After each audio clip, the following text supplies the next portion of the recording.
visit home from school, I visit my grandmother's house about once every week.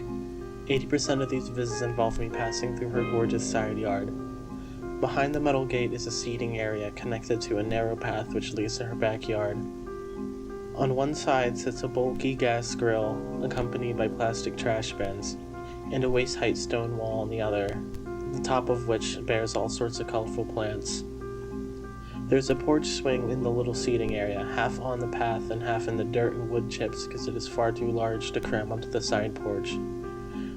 The front legs lift off the ground when you lean back on it, so my sisters and I would try to get it to tip over when we were young. When it seems like it's going to rain, my grandpa rushes outside to sweep up the cushions so they don't begin growing a coat of moss and algae. There used to be 2 mighty pine trees flanking the little porch swing. They coated the ground with their needles and always seemed to be leaking their fragrant translucent sap. They wore coats of lichen and were home to birds and mischievous squirrels. They were brought to their knees by an infestation of bagworms, and all that's left of them are stumps, like the lone birch tree in the backyard.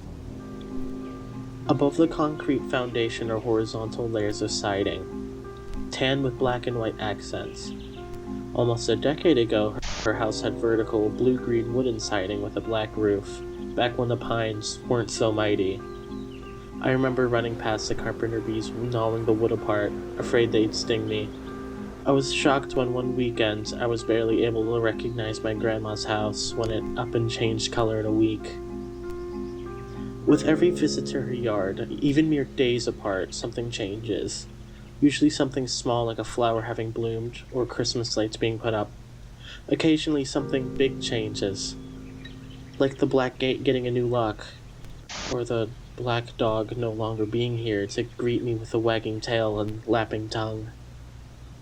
I enjoy looking back at this side yard's past through Google Maps, seeing the changes over the years. I'd be lying if I said I didn't miss the days of the mighty pines and blue siding. But in the end, it's the same delightful side yard, which will continue to change.